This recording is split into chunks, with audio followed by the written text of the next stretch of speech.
మన పిసిసి అధ్యక్షురాలు మన ప్రీతమ నాయకురాలు మన ఆశాజ్యోతి శ్రీమతి వైఎస్ షర్మిలమ్మ గారు ప్రసంగిస్తారు.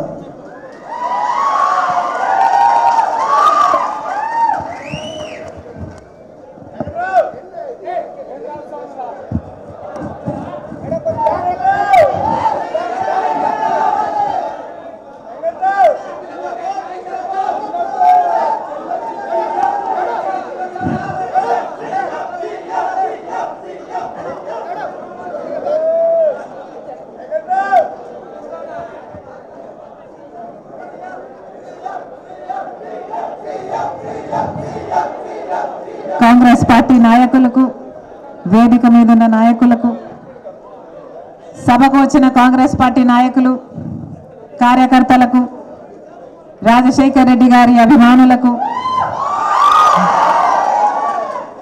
మీడియా మిత్రులకు, యువకులకు, మీ రాజశేఖర్ రెడ్డి బిడ్డ వైఎస్ షర్మిలారెడ్డి శిరస్సు వంచి చేతులు జోడించి మనస్ఫూర్తిగా నమస్కరించుకుంటోంది.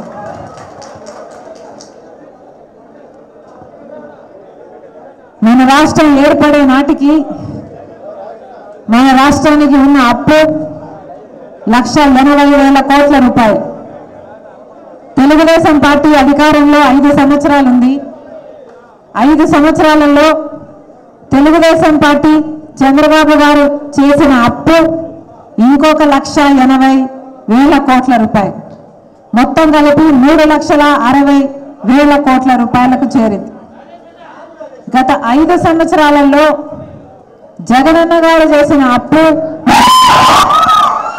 ఏకంగా 8 లక్షల కోట్ల రూపాయలు. 8 లక్షల కోట్ల అప్పు చేస్తే ఆ 3,60,000 ఈ 8 లక్షలు మొత్తం కలిపి 11,50,000 కోట్ల రూపాయలు ఈరోజు మన రాష్ట్రానికి అప్పు ఉంది. మరి 8 లక్షల కోట్ల రూపాయలు అప్పు తెచ్చారు కదా, మరి ఆ 8 లక్షల కోట్ల రూపాయలతో ఏమి చేసినట్టు? మనకు రాజధాని ఉందా? ఆ 8 లక్షల కోట్ల రూపాయలతో మనకు రాజధాని కట్టుంటే సరే, ఇంత అప్పు చేశారు, మనకు రాజధాని అయినా వచ్చిందిలే అనుకోవచ్చు. లేదు, ఆ 8 లక్షల కోట్ల రూపాయలతో పోలవరం ప్రాజెక్టు కట్టడానికి 55,000 కోట్లు అవుతుంది అంటున్నారు.